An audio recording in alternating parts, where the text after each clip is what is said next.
Halo guys, bertemu lagi dengan saya Rosilawati di podcast Puspa 5, Pusat Pengembangan Literasi Masyarakat. Nah, untuk para penonton yang sedang menonton, bagaimana kabarnya? Mudah-mudahan kalian semua dalam keadaan sehat walafiat ya. Apalagi di zaman pandemi COVID-19 ini, kita harus tetap mematuhi protokol kesehatan dan juga harus tetap menjaga kesehatan baik lahir maupun batin. Nah guys, jadi kali ini di podcast Puspa 5 ini kita bakalan membahas mengenai dunia perdutaan. Nah, di sini saya tidak hanya sendiri lagi ya. Di sini saya ditemani oleh Kang Hilman. Halo Kang Hilman. Halo Teh Rosi, selamat sore. Selamat sore Kang Hilman. Bagaimana Kang kabarnya? Alhamdulillah luar biasa sehat. Alhamdulillah ya. Mudah-mudahan kita semua dalam keadaan sehat walafiat seterusnya. Amin. Nah, jadi guys, kali ini saya bersama Kang Hilman itu bakalan ngobrol-ngobrol atau sharing-sharing seputar perjalanan Kang Hilman itu menjadi duta genre baik di Kabupaten Garut ataupun Provinsi Jawa Barat. Nah, langsung saja sebelum kita mulai ya, boleh memperkenalkan diri terlebih dahulu Kang Hilman. Baik, sebelumnya saya mengucapkan terima kasih kepada Puspa 5 Podcast yang sudah mengundang saya pada acara podcast kali ini. Izin memperkenalkan diri, nama saya Hilman Alamsyah. Saya mahasiswa di Universitas Garut, tepatnya di Fakultas Ekonomi, program studi akuntansi D3 semester 5. Dan alamat saya di Kampung Ciawitali, Desa Linggamanik, Kecamatan Cikelet, Kabupaten Garut. Dan alhamdulillah seperti yang tadi disebutkan, saya tahun 2021 kemarin dinobatkan sebagai duta genre Kabupaten Garut tahun 2021. Dan alhamdulillah mendapat predikat terbaik 3 duta genre di tingkat provinsi. Iya, Masya Allah, keren banget ya. Terima kasih. Nah, ngomong-ngomong Kang Hilman, jadi para penonton ini sudah tahu ya siapa sih Kang Hilman itu. Dan jadi beliau itu adalah salah seorang terbaik putra 1 duta genre Kabupaten Garut. Dan kemudian meraih juga putra ketiga ya, tingkat Provinsi Jawa Barat.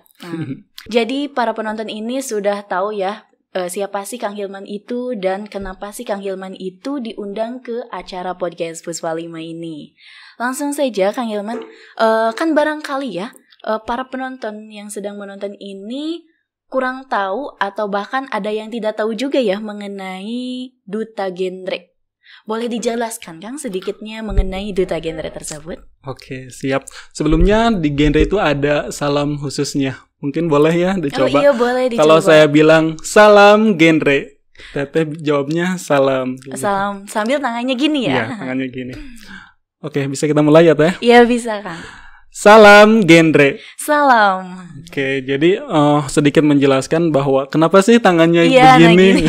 Kadang ada orang juga yang bertanya-tanya apa sih simbol ini tuh artinya apa. Jadi simbol ini itu artinya itu say no pada triad remaja. Triad remaja itu 3 ancaman dasar remaja. Di antaranya ada penyalahgunaan nafza, terus seks bebas dan dan pernikahan dini. Jadi ketiga ancaman dasar ini yang harus yang kita gencarkan untuk untuk dicegah dari remaja seperti itu. Untuk genre sendiri, genre itu singkatan dari generasi berencana. Jadi genre itu ada di bawah naungan BKKBN atau Badan Kependudukan dan Keluarga Berencana Nasional. Jadi program genre ini dikembangkan dalam rangka penyiapan kehidupan berkeluarga bagi remaja sehingga remaja mampu untuk mempersiapkan pendidikannya secara terencana, berkarir dalam pekerjaan secara terencana dan tentunya menikah dengan terencana juga ya. Mungkin begitu Teh. Iya. Apalagi ya kalau di zaman sekarang itu kadang kan kebebasan seksual, kemudian pernikahan dini juga ya. Iya, kadang ada yang masih kecil di bawah umur tapi beliau udah menikah ya. Jadi sangat bermanfaat sekali ya dengan adanya duta genre tersebut.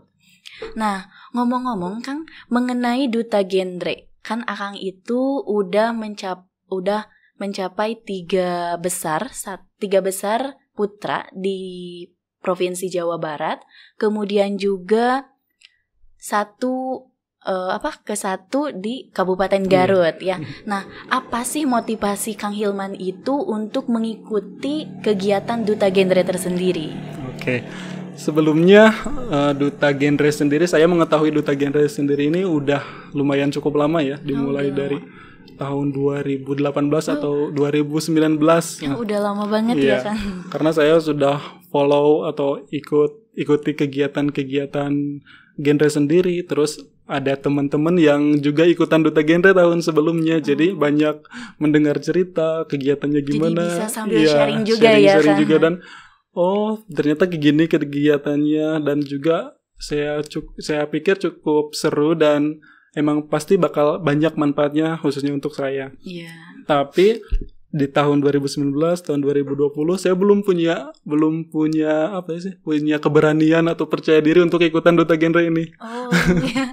Barulah tahun 2021 kemarin, karena saya juga kan tingkat akhir di D3. Jadi kalau gak ikutan tahun sekarang, kapan lagi kayak gitu, ini the last chance buat saya untuk ikutan Duta Genre ini.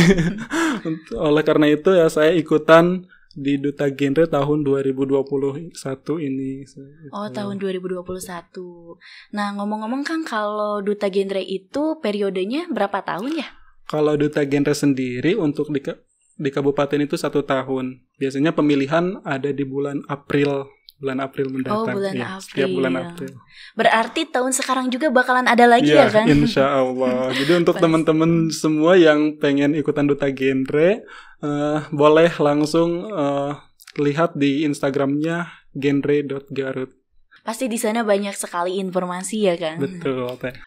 Nah Kang Hilman, jadi pengen tahu ya, ngomong-ngomong tahapan Kang Hilman ini untuk bisa mencapai Duta Genre terbaik gini, seperti apa aja sih yang dilalui oleh Kang Hilman? Oke Teh, sebetulnya tahapan seleksi Duta Genre itu cukup lama ya, apalagi persiapan pribadi.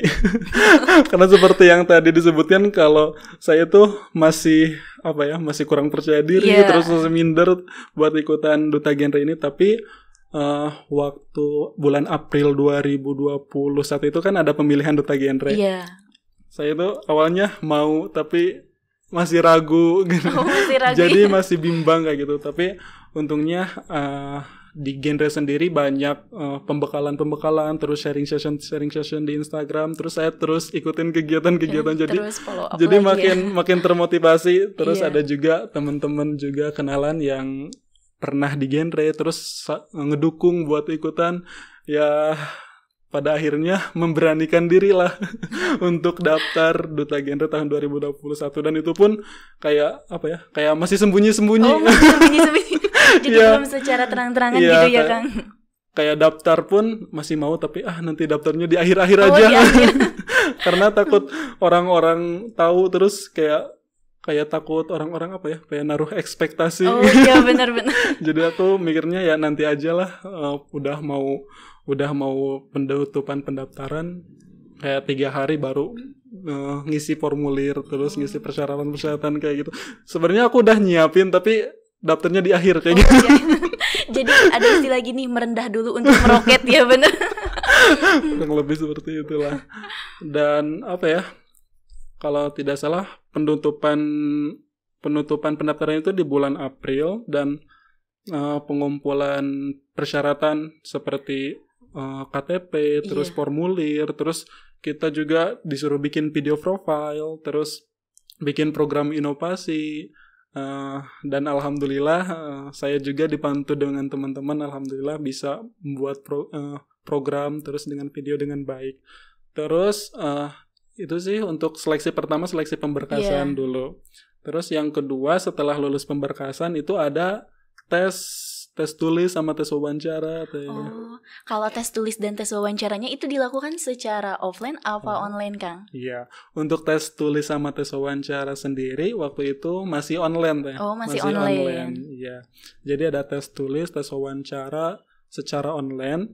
Nah, dari seluruh peserta yang hadir itu disaringlah menjadi 20 besar. 20 besar. Iya. Asalnya dari berapa orang, Kang? dari kurang lebih sekitar 100 orang lah kalau lumayan tidak salah banyak yang juga ya. mendaftar itu putra-putri. Disaringlah 20 besar, 10 putra dan 10 putri. Dan setelah disaring 20 besar pun disaring lagi nih. Oh, disaring lagi. Disaring lagi menjadi 10 besar, 5 10 putra dan besar. 5 putri. Noda yang penyaringannya itu ada juga tes tulis lagi, terus tes wawancara lagi, Oh, deep di interview 5 besar lagi. itu, 5 Bukan besar putra putri yang di itu. 10 besar, Oh, yang di 20 iya. besar. Yang di 20 besar itu menuju ke 10 besar itu ada Ada tes. tahapan itu Iya, lagi. ada tes wawancara, terus ada tes kepribadian. Oh. Iya, tes karakteristik seperti itu. Terus ada tes presentasi program inovasi.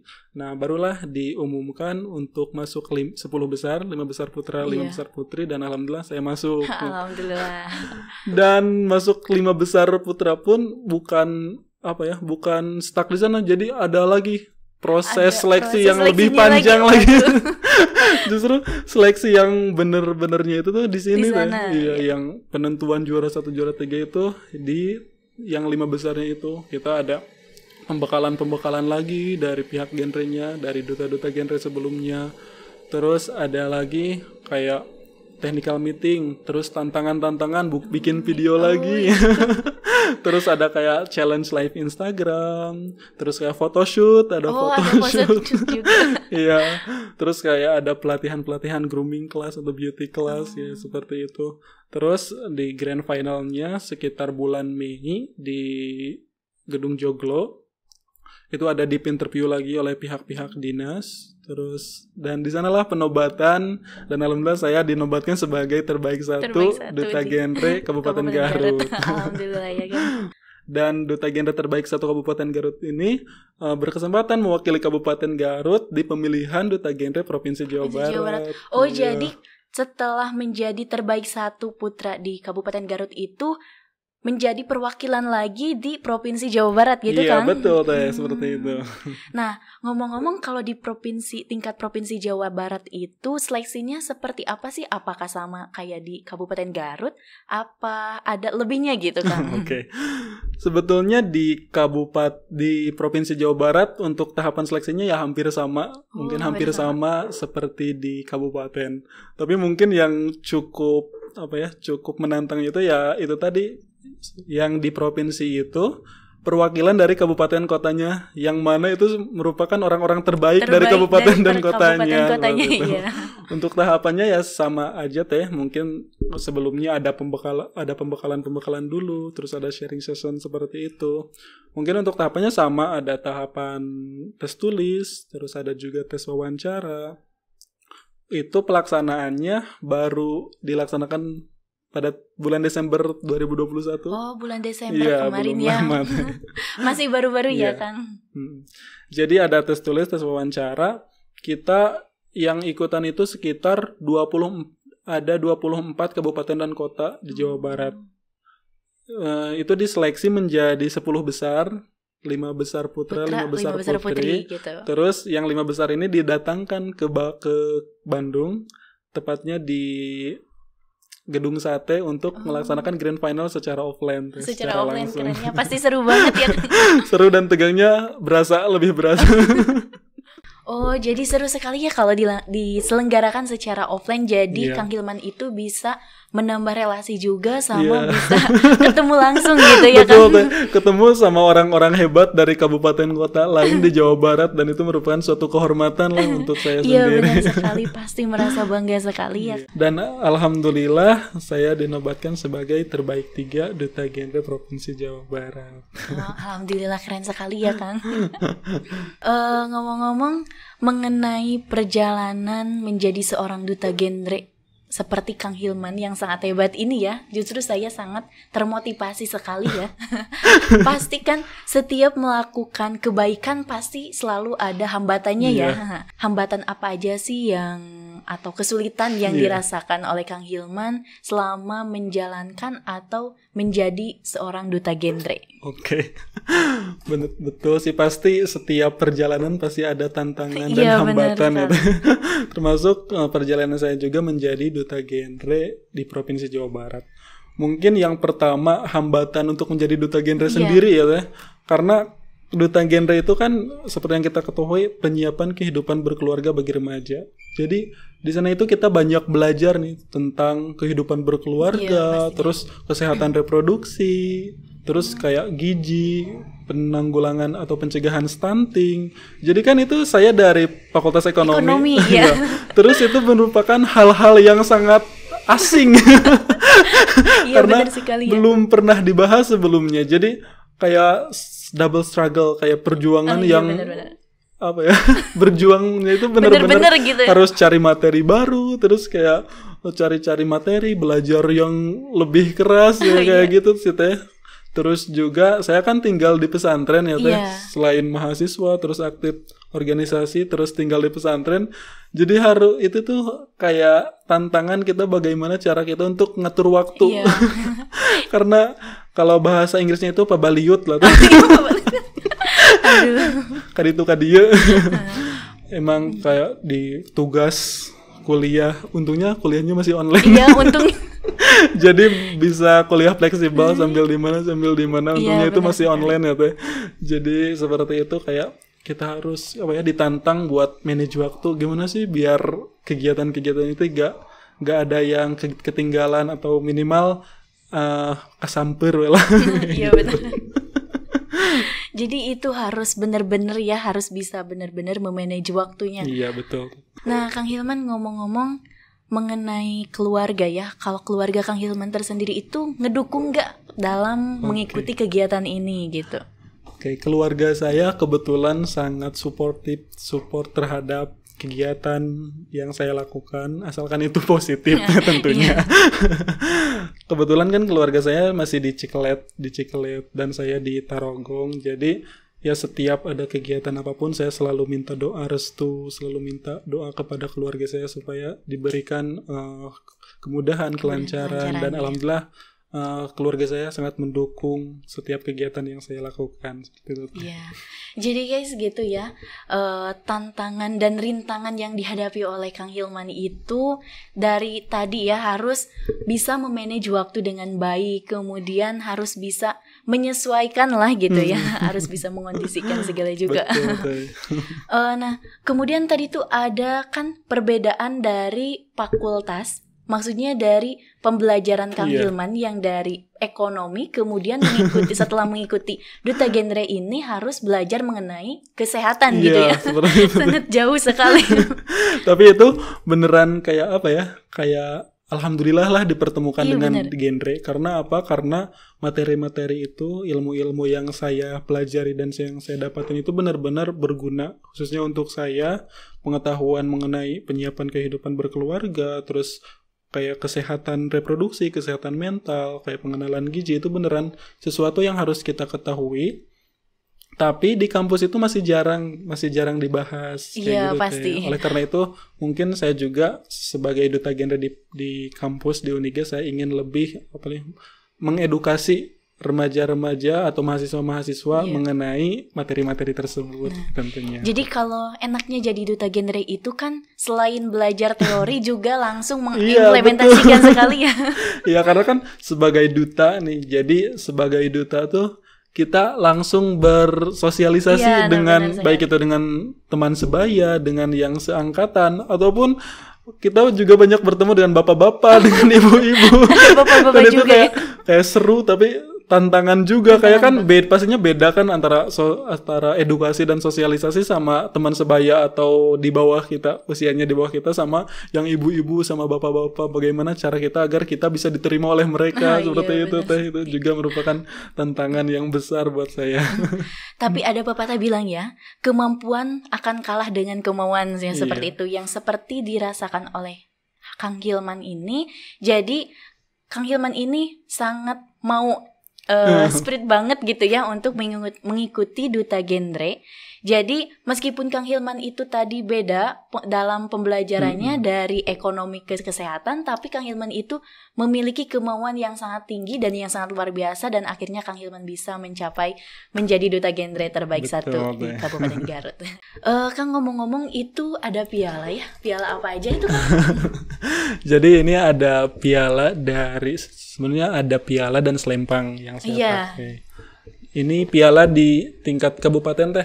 Oh, yang ini, Yang ini hijau di ya. terbaik 1 di tingkat kabupaten.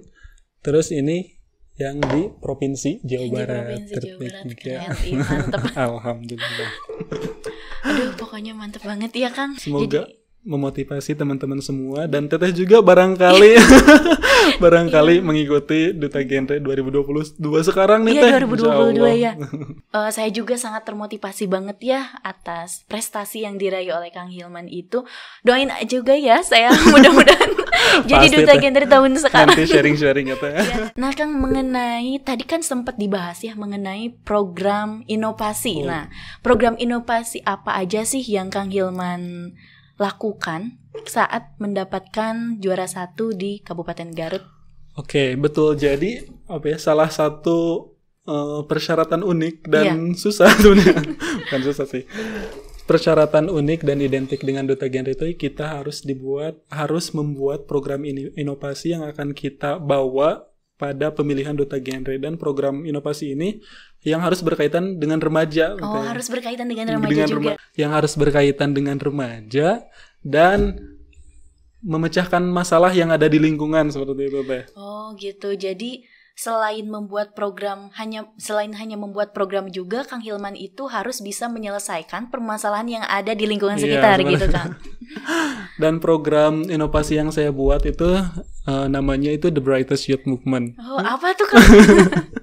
Jadi The Brightest Youth Movement atau dalam bahasa Indonesia itu gerakan pemuda tercerdas, yaitu gerakan-gerakan yang harus dilakukan remaja nih untuk penyiapan masa yang akan datang supaya berjalan dengan baik seperti itu Teh. Oh, kalau mengenai program yang Kang Hilman itu isinya apa aja sih? Jadi kegiatannya itu ada 3 sih. Oh, ada 3. Secara garis besar ada 3. Yang pertama itu ada edukasi. Edukasi itu secara umum, baik secara verbal ataupun secara sosial media seperti itu Teh. Baik kepada teman sebaya ataupun kepada masyarakat luas. Terus yang kedua itu ada alarm sedentari. Alarm sedentari itu apa sih, Kang? Pasti teman-teman yang lagi nonton pada bingung ya, apa sih alarm sedentari itu? Jadi alarm sedentari, sekarang ini tuh marak terjadinya gaya hidup sedentari. Tahu gak sih Teh gaya hidup sedentari? Jadi gaya hidup sedentari itu gaya hidup yang kurang melakukan aktivitas gerak nih Teh. Iya, benar. Kalau kita lihat sekarang ya Teh, dilihat karena COVID-19. Iya, benar-benar. Jadi aktivitas gerak sosial kita juga terhambat kan Teh, karena kita harus di rumah aja. Jadi segala aktivitas itu terhambat karena COVID-19 ya, Kang. Sebenarnya bukan hanya COVID-19, tapi dengan maraknya kecanggihan teknologi saat ini, jadi kita dimudahkan segala sesuatunya itu. Yang kadang kita harus jalan, sekarang ada Gojek kayak gitu. Jadi banyak hal-hal yang membuat kita itu untuk tidak aktif bergerak, apalagi adanya sosial media. Jadi kita hanya lihat sosial media, kadang apalagi kuliah daring kan Teh. Iya, benar. Aktivitas gerak itu ya kayak jarang sekali dilaksanakan oleh remaja. Jadi saya membuat program inovasi itu alarm sedentari. Jadi itu untuk pengingat remaja. Khususnya saya melakukannya di PKR saya sendiri dengan teman-teman saya. Jadi sebagai pengingat bahwa setiap hari itu minimal kita harus gerak minimal gitu ya. 10 menit atau 15 menit. Karena apa? Karena gaya hidup sedentari itu menimbulkan dampak negatif. Bisa kita lihat banyaknya obesitas. Iya, benar. Itu kan karena makan terus tidur, makan terus tidur. Apalagi ya di zaman sekarang ini kan selain virus corona itu kan, apalagi kan sekarang itu udah masuk ke era digital. Jadi mana era digital udah masuk ke 4.0 gitu. Jadi segala itu sudah canggih. Mau makan tinggal GoFood ya. Betul. Mau kemana-mana tinggal naik ojek. Terus mau belanja ada ya Shopee, Lazada dan lain-lainnya. Jadi sangat mengurangi aktivitas ya Kang, mengurangi juga pergerakan. Itu program yang sangat bagus Kang. Terus yang satu lagi apa tuh? Yang satu lagi saya berkolaborasi dengan pondok pesantren Pondok Pesantren Al-Majid. Jadi kan saya kuliah di Fakultas Ekonomi. Jadi saya ingin mengamalkan ilmu saya, yaitu saya membuat edukasi mengenai kewirausahaan dan digital marketing di pondok pesantren. Jadi saya ingin memotivasi para santri juga untuk lebih hidup mandiri, terus mempunyai jiwa kewirausahaan sejak dini. Karena apa? Karena saat ini ya Teh. Iya. Mungkin ada beberapa orang yang banyak terhambat karena ekonomi. Iya, Ya, jadi saya ingin lebih menanamkan dalam diri para santri bahwa jangan hanya mau minta kepada orang tua, tapi mereka juga bagaimana caranya untuk bisa menghasilkan penghasilan sendiri. Iya, benar ya. Jadi selain menjadi anak pesantren ataupun menjadi seorang mahasiswa, kita juga harus bisa bermanfaat gitu bagi diri sendiri ataupun orang lain. Jadi Betul. dengan program yang terakhir itu kan berwirausaha ya. Iya, Jadi berwirausaha juga bisa mengurangi pengangguran di Indonesia juga ya. Betul. Dan juga bisa meningkatkan perekonomian di Indonesia, terutama di Kabupaten Garut juga ya Kang. Betul. Nah Kang, ngomong-ngomong mengenai duta genre ya, selama ini Kang udah lama ya menjadi duta genre itu dari tahun 2021 ya. Iya, betul. Berarti sekarang itu udah mau lengser ya? Iya, sekitar bulan April atau Mei, April. insya Allah ada pemilihan untuk duta genre tahun 2022. Nah Kang, mengenai duta genre tersendiri itu yang Kang Hilman rasakan gitu ya, apa sih suka dukanya menjadi seorang duta genre itu? Suka duka menjadi duta genre.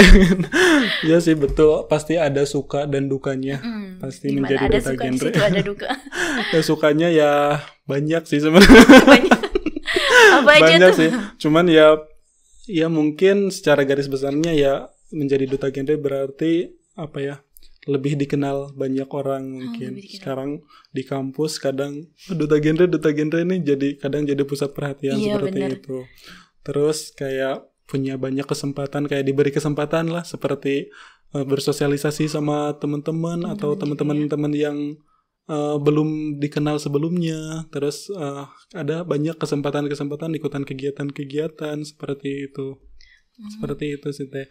Kalau dukanya mungkin ya dukanya apa ya? Mungkin dukanya ya kadang ada kegiatan-kegiatan yang bentrok sih Teh. Kadang Iya pasti ya. Iya. Apalagi Kang Hilman itu menjadi salah satu seorang santri juga Iya, ya kan. kadang kegiatan sambil ngerjain tugas gitu. Terus main sama teman-teman juga kadang berkurang waktunya. Iya pasti. Kadang juga ada teman-teman yang sampai bilang, "Ih, kamu kamu pas jadi duta genre jadi sombong." Kadang ada juga yang bilang kayak gitu. ya. Padahal ya mungkin karena banyak kegiatan-kegiatan jadi kurang ada waktu sama teman-teman. Tapi insya Allah saya selalu kalau ada waktu luang saya selalu jaga silaturahmi sama teman-teman. Iya. Terus juga ada juga yang kayak jadi segan. Jadi insecure gitu ya. Kadang ya yang biasanya sukanya jadi kadang katanya malu padahal aku kan Padahal biasa aja padahal gitu. biasa aja kan. Justru seneng kalau banyak yang lainnya, tapi ya mungkin mereka yang jadi segan mungkin seperti itu. Menurut Nah, Kang, ngomong-ngomong mengenai duta genre ya, pasti teman-teman yang sedang menonton itu pasti penasaran ya mengenai duta genre itu bagaimana sih cara masuk menjadi duta genre tersebut dan apa saja sih yang harus dipersiapkan untuk menjadi seorang duta genre gitu kan. Oke. Menjadi duta genre yang mungkin secara umum hampir sama seperti pemilihan duta lainnya. Seperti kita itu ada yang namanya 3B. Oh, 3B. Apa Ya, tuh 3B, Kang? 3B itu ada brain, beauty, sama behavior. Oh, ada beauty juga ya, Kang? Yang pertama itu ada brain. Maksudnya itu pengetahuan mengenai duta apa sih yang akan kita ambil. Kalau duta genre ya pastinya kita belajar mengenai 4 substansi genre. Ada kependudukan, terus ada kesehatan reproduksi, terus ada penyiapan kehidupan berkeluarga bagi remaja, terus ada juga pengembangan life skill. Jadi gitu. dan pengetahuan lainnya tentunya. Iya, pasti. Kalau di genre ya itu fokusnya itu ada 4 substansi sama yang tadi 3 ancaman 3B. dasar remaja. Iya. Terus Yang selanjutnya itu ya beauty. Tapi iya. di Duta Genre sendiri mungkin berbeda sama pemilihan Mojang Jajaka. Iya, Seperti mungkin yang kalau Mojang Jajaka ada kayak minimal tinggi badan, tapi di genre sendiri tidak ada batasan. Oh, tidak ada batasan. Tidak ada batasan tinggi badan. Tidak harus selalu yang putih ataupun apa. Harus yang glowing tapi gitu. Beauty di sini mungkin lebih ke bagaimana bersikap, berpenampilan seperti itu teh. Terus yang ketiga ada behavior. Behavior itu atau kita bisa sebut dengan attitude atau perilaku kita sehari-hari. Contohnya kita kalau kegiatannya baik, kita ikutan, contohnya di kampus ikutan organisasi atau UKM ya, gitu jadi nilai tambah lah teh. Oh, jadi nilai tambah nilai juga tambah ya. Berarti dia itu ya aktif, terus sudah terbiasa bersosialisasi seperti itu. Terus juga saat ini kalau attitude kan kita kadang gak bisa langsung ditebak kan. Iya, benar sekali. Terus juga di sosial media sih teh. Oh, di sosial media juga dilihat. Oh, jadi sosial media juga berpengaruh gitu. Iya. Jadi sosial media berpengaruh. Kalau kita postingannya mungkin yang kurang baik, yaitu pasti jadi nilai negatif untuk kita. Tapi kalau kita di sosial medianya aktif, terus dilihat kegiatannya bagus, itu bisa jadi nilai positif untuk kita. Jadi teman-teman di sini harus bisa memanfaatkan sosial media ini dengan baik supaya mencerminkan nilai baik yang ada pada diri kita, seperti itu. Tuh, jadi teman-teman ya, buat yang menonton nih, jadi gunakanlah media sosial itu dengan sebaik mungkin dan kalau bisa sebar hal-hal yang bermanfaat gitu ya kan? Iya, betul. Soalnya nanti itu selain mencerminkan diri kita juga bisa menambah nilai kalau misalkan kita mengikuti ajang yang lainnya gitu ya kan? Betul teh. Mungkin untuk secara umum ya seperti itu 3B, tapi untuk secara khususnya mungkin ya pasti nanti ada pemberitahuan. Tapi yang paling identik di Duta Genre itu ya itu tadi harus bikin program inovasi yang akan kita angkat di pemilihan gitu. Ini. Keren sekali ya, saya juga sangat termotivasi sekali atas pencapaian yang dicapai oleh Kang Hilman ini. Oh iya Kang, barangkali ada yang mau disampaikan kesan pesan Kang Hilman itu selama menjadi Duta Genre itu apa aja sih Kang? Baik, terima kasih.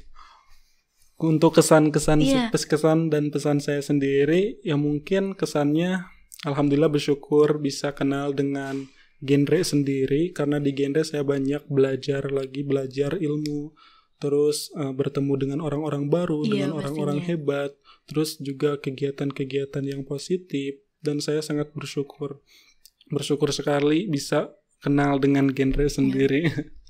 Mungkin untuk pesan saya kepada teman-teman di sini yang nonton, saya mengajak teman-teman untuk memanfaatkan masa muda sebaik mungkin. Karena apa? Karena masa muda ini masa yang tidak akan terulang. Iya, benar. Tidak akan terulang dan sangat berpengaruh terhadap masa depan kita. Kalau kita melakukan aktivitas-aktivitas positif saat kita masih muda, insya Allah nanti di masa depan kita akan mendapat hal-hal yang baik juga. Dan kalau kita berperilaku negatif di masa muda, ya otomatis kita juga akan mendapat hal negatif di masa yang akan datang. Oleh karena itu saya mengajak remaja untuk selalu berperilaku positif, terus memanfaatkan waktu, memanfaatkan kondisi masa muda sekarang untuk mengasah bakat, mempelajari ilmu yang lebih seperti itu untuk mempersiapkan kehidupan yang akan datang. Iya, benar sekali ya. Jadi saya juga pernah dengar ya dari beberapa para ahli gitu. Jadi masa yang paling penting itu yaitu masa sekarang, bukan masa lalu. Nah, jadi kalau masa lalu biarlah berlalu ya. Tapi kalau masa sekarang itu mencerminkan bagaimana sih kita di masa depan gitu. Jadi sebaik mungkin kita harus menjaga perilaku kita sejak saat ini dan sejak dini gitu. Oke. Ngomong-ngomong Kang Hilman, gak kerasa ya kita udah ngobrol-ngobrol, sharing-sharing mengenai dunia perdutaannya Duta Genre. Sudah setengah jam lebih ya Kang. barangkali teman-teman masih penasaran mengenai apa sih Duta Genre itu dan pengen tahu lebih jelas, masih kepo gitu ya. Jujur saya juga masih kepo mengenai Duta Genre ya. Nanti bisa next time bisa ngobrol-ngobrol lagi ya kan? Boleh bisa banget sharing deh lagi. nanti sharing-sharing Nah, lagi. barangkali teman-teman yang sedang nonton pengen tanya-tanya langsung kepada Kang Hilmannya boleh, ataupun misalkan kepoin akun Instagramnya atau media sosial lainnya bisa. Kang, akun IG-nya apa Kang? Sambil promosi. Boleh kalau teman-teman ada yang mau tanya-tanya, sharing-sharing seputar Duta Genre, boleh ke Instagram saya di @hilmansyah968. Terus kalau pengen lebih tahu kegiatan-kegiatan di genre sendiri itu bisa follow di Instagramnya @genre.garut. Seperti itu. Iya, jadi barangkali teman-teman mau kepo bisa langsung hubungi Kang Hilman ataupun juga bisa kontak juga akun dari Duta Genre tersendiri gitu Kang. Iya. Oke guys, saya rasa waktunya sudah mau hampir habis, jadi kita dicukupkan dulu sekian ya. Next time kita ngobrol-ngobrol lagi ya. Boleh. Kita sharing-sharing lagi. Saya Rosilawati pamit undur diri. Jangan lupa like, komen, dan subscribe. Billahi taufiq wal hidayah. Wassalamualaikum warahmatullahi wabarakatuh. Dadah.